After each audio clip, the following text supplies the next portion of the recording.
قائد اعظم کے چند الفاظ تو میں چاہتا ہوں کہ آپ کو میں سنا دوں.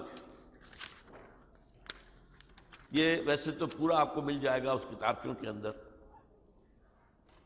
ٹی بی کے جب مریض تھے اور آخری دن تھے زندگی کے، لاہور سے، میں میڈیکل کالج میں پڑھتا تھا، ہمارے پرنسپل ہوتے تھے الہی بخش صاحب، انہیں بھی بلایا گیا تھا علاج کے لیے. اور جو ٹی بی کے امراض کے اسپیشلسٹ تھے پروفیسر ریاض علی شاہ، انہوں نے پھر ایک اپنے انٹرویو کے اندر بتایا کہ اس وقت کے حالات کیا تھے. حالت یہ تھی اتنے کمزور کہ ذرا دو چار جملے بولتے تھے تو سانس پھڑ جاتا تھا. تو ہم نے پابندی لگا رکھی تھی کہ آپ گفتگو نہ کریں.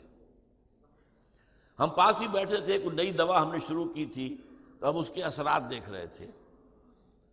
لیکن ہم نے محسوس کیا کہ قائد اعظم بار بار جیسے ان کی زبان پر کچھ آنا چاہتا ہے پھر وہ چپ ہو جاتے ہیں، کیونکہ ہم نے روکا ہوا ہے.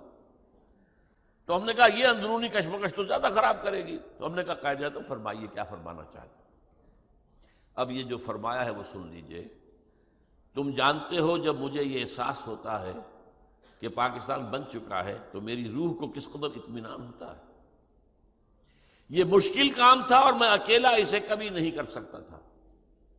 میرا ایمان ہے کہ یہ رسول خدا صلی اللہ علیہ وسلم کا روحانی فیض ہے کہ پاکستان وجود میں آیا.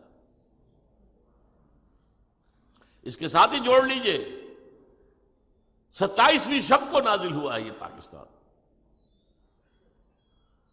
رمضان مبارک کی 27ویں شب لیلۃ القدر میں نازل ہونے والا. اب یہ پاکستانیوں کا فرض ہے کہ وہ اسے خلافت راشدہ کا نمونہ بنائیں تاکہ خدا اپنا وعدہ پورا کرے اور مسلمانوں کو پوری زمین کی بادشاہت دے.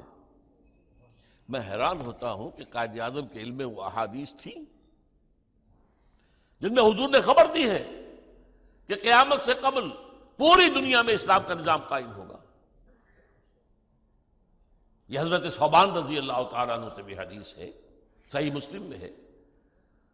حضور نے فرمایا ان اللہ زوالی الارض، اللہ نے میرے لیے ساری زمین کو لپیٹ دیا.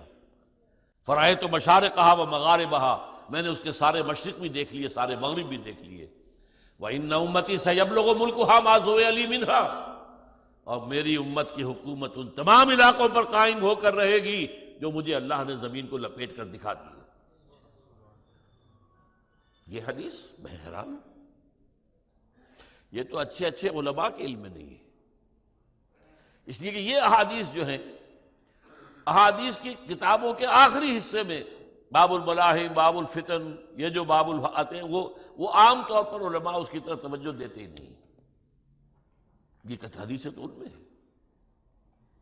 ایک اور حدیث میں مسند احمد ابن حنبل کی ہے حضرت مقداد ابن الاسود سے، لا يبقى على ظهر الارض بیت وبر ولا بدر الا ادخله الله کلمۃ الاسلام. حضور فرماتے ہیں کہ زمین پر نہ کوئی گھر رہے گا اینٹ گارے کا بنا ہوا اور نہ ہی کوئی خیمہ رہے گا جس میں اللہ کلمہ اسلام کو داخل نہ کر دے. یہ ہونا ہے. یہ میری گفتگو کا آج کا موضوع نہیں ہے.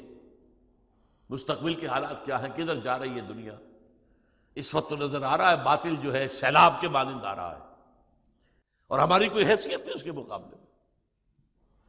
اب وہ کروسیڈ، دی لاسٹ کروسیڈ جو شروع ہوا افغانستان سے، اس کے تھپیڑے پاکستان کے اندر آنے شروع ہو گئے. شروع ہو چکا ہے کام. لیکن یہی صورتحال نہیں رہے گی. اور بھی دور فلک ہیں ابھی آنے والے. ناز اتنا نہ کریں ہم کو ستانے والے. Tables will be turned، اور غلبہ بالآخر اسلام کا ہوگا، اور اسی غلبے کا نقطۂ آغاز پاکستان شمار ہوگا تاریخ کے اندر. لیلۃ القدر کو قائم ہونے والا ملک. ہاں ہم بھٹک گئے، بھول گئے، غلطیاں ہو گئیں، کوتاہیاں ہو گئیں. لیکن اب بھی چمن کے مالی اگر بنا لے موافق اپنا شعار، اب بھی چمن میں آ سکتی ہے پلٹ کر چمن سے روٹھی بہار. اب بھی